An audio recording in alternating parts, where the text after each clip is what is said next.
Indicated thunderstorms producing heavy rain across the warned area. Well, hello. The expected rainfall rate is 3 I'm a inches dummy. in 1 hour. Flash flooding is ongoing or expected to begin shortly. Rain spotters have reported street flooding in the Omaha metro. Expected hazards include flash flooding caused by thunderstorms. Indicated thunderstorms producing heavy rain across the warned area. The expected rainfall rate is flooding of small creeks and streams, urban areas, streets, and underpasses, as well as other poor drainage and low-lying areas.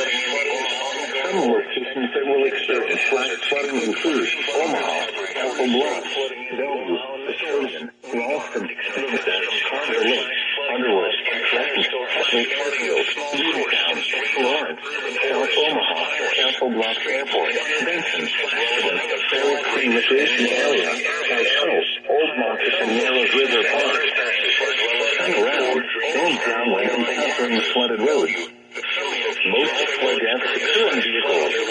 Overlook, Council Bluffs, Airfield, Florence, South Omaha, Council Bluffs Airport, Benson, Prairie Queen Recreation Areas, Chowco, Old Market, and Narrows River Park. Benson. Why didn't you go off? Encountering flooded roads. Old Market and Narrows. Most of flood depths occur in vehicles. Turn around. Don't drown when encountering flooded roads. Most of flood depths occur in vehicles.